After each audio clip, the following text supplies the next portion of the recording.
friend coming.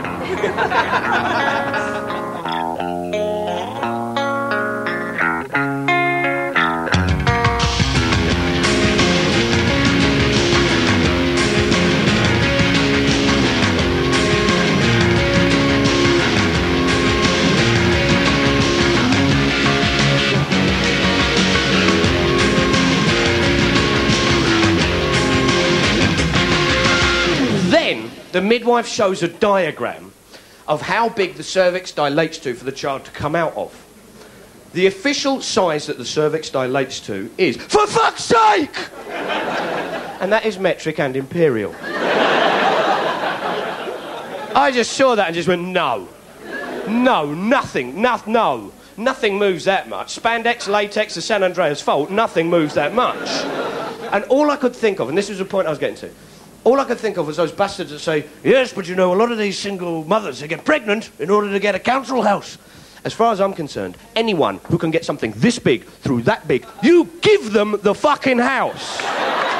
You just hand it to them. Because frankly, the male equivalent, somebody drags an Action Man out of the end of my cock. Full kit, aqualung, flippers, grenade launcher, jungle tent.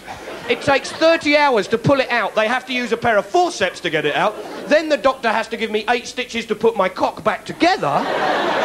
Well, I'd want a fucking house. I'm glad you laughed at that, by the way, because that was political.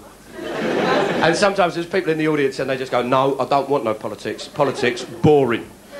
I've just got to say, if you're one of these people who says politics boring, I've got one thing to say to you, and that is the ruling class love you. Yes, it is boring, you're absolutely right. No, leave it to us, we'll look after it. Go on, leave it to me. No, seriously, I'm behind you every inch of the way. You just stay exactly where you are. You rough piece of totty. Just stay there. Here we are at the Conservative Party conference where they're bringing the party together, where they're bringing people together, where Britain will become a one whole beautiful nation where care, community, trust, fellowship, love, joy and celebration shall all be merged into one. And as you can see, still as popular as a shit milkshake. Excuse me, Mr. Rifkin, I wonder if we could have a quick chat. I'm from Channel 4, Mark Thomas. I was watching Michael Portillo's speech yesterday. Yes. Did you enjoy it? Did you? I thought it was a good conference speech.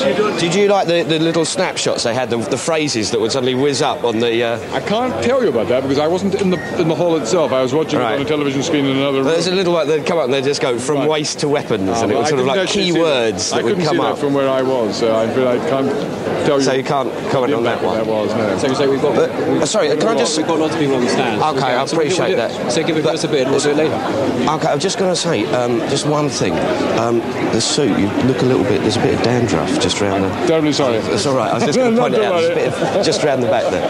Okay, thank you. Schedule. We're doing a private tour here. Interview ministers, but you see what happens is they've all got jam-packed diaries. We have a standing rule. Yeah. Seriously, it was like we're a minute and a half with him. It's not your guy filming me, I'm just trying to have a chat. Dumb. The upper class of Britain have a vision of Britain, and that vision is just completely out of touch with everyone else's vision. That vision is, yes, being British will see what it is.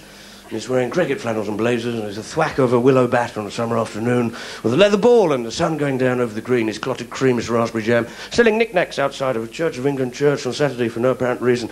It's dog or fish or bank, attention all shipping now on Radio 4, a play about knitting in the Hebrides. Now, you see, the point being is that vision is completely useless. What's the point of teaching upper-class history and upper-class manners if you live on a council estate in Glasgow?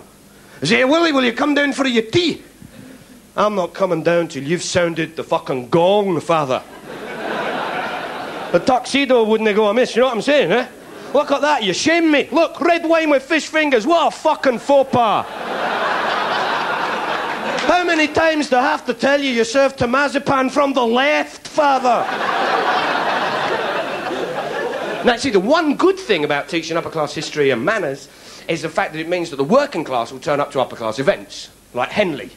Suddenly, up the Thames, thousands of pedalos come screeching. And they're all full of dogs and kids and iceboxes, and all the old men talk like that. They're all smoking Woodbine and singing Chaz and Dave songs. Because I'm obsessed with class. Because I'm middle class now. I used to be working class, became middle class.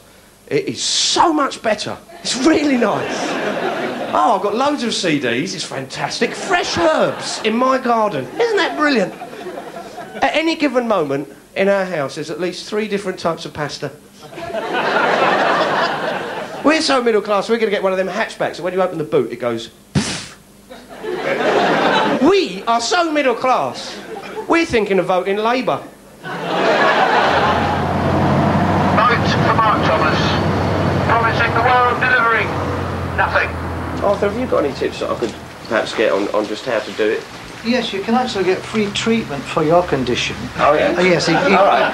And what is it? It's still available on the National Health Service, you see. Right. I'll speak very slowly so that you can understand it. But are you patronising me? Absolutely. I used to be a big fan of yours. Did you? And you're not now? Well, no, after I've been patronised to death by you, I think... Really? Sort of, right, I have kind of gone off you a little bit. Vote for Mark Thomas because I promise you I will hit Jeremy Beadle in the face. Vote for Mark Thomas and I will shove Michael Howard's face into a blender. Mr. Prescott, hello there. I'm Mark Thomas from Channel 4. Channel 4? What do you mean Channel 4? You aren't one of the candidates? Yeah, I am. I'm just hoping to get publicity. I'm not, up here for the principles like you people. But I was thinking of trying to get my people to vote for your people. Vote for Mark Thomas if you want to shag Cindy Crawford. How many votes are you going to get then? I think we could be talking tens. I think we could.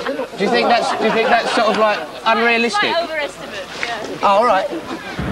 Today on polling day, vote for Mark Thomas and I'll make you tea and toast every morning. Right. Anyway, good luck. Yeah? Yeah. Right. Was he good? Was he good? I don't know. No, was it a good conversation? Did he? Yeah, but... Was it a nice fella? Yeah, I would say so. But they only come round when they want your support. I mean, we want their support all the time. But they only, when there's an election deal, they come and see us. So I'm standing in the election, Mark Thomas, Channel 4 Friday night party. What do you reckon I should do to increase my chances of getting popular appeal? People's attitudes towards politicians in general are pretty poor. I mean, if we were French, we'd be setting fire to them. We'd be... Do you not think that we should be doing that? Yeah. Well, do it half-time at the football matches. That'd be what? Half-time at Featherstone? We could have it during the rugby league. Bring them on. And just burn them. Vote for me and I'll actually get you a job indoors, nice and warm. Vote for me and I'll make sure that we employ someone else to do that and you can sit and watch and you'll still get paid. What do you think you bring to the election here as a Lord? How do you think you empathise with the people of Hemsworth? Well, I think we've got a very strong message to bring them. So you're in touch with the people here of Hemsworth? As a Lord, you're here? I'm here as a minister with a very long experience. If you vote for me, Mark Thomas, I'll carry your bag home and put the kettle on for you. Yeah, I've got to say, this is the first time I've met a Lord, and I was really glad because you're really nice and you're very approachable. And I thought we were just going to have to talk about sort of like salmon fishing or the price of amyl nitrate, and you were great. All Conservatives are nice, not just You'd like to talk about salmon fishing? You're very welcome. Vote for me and I'll give you... do you want a dining room table? You've got it. Do you want a 3-piece suite? You've got it. John, see you later, yeah. See you, John. Give us a few, as I said, I've got a few people who might vote. Hello there. I'm going to get them to vote for you. I'm going to get them to vote for you. Is there anything you want me to say to them to get them to vote for you? Is there a policy you should struggle away, trying to turn a democratic process to a comedy, if you wish. So you don't think it is, then? Mark Thomas, Channel 4, Friday night, 10:30. Mark Thomas, Channel 4, Friday night, 10:30. Mark Thomas, Channel 4, Friday night, 10:30. Mark Thomas, Channel 4. Do you know the Labour Party were burgled recently? And everyone went, well, haven't you got an insurance policy? And the Labour Party said, policy? So you look at Tony Blair. He looks like one of those kids at school who took their A-levels a year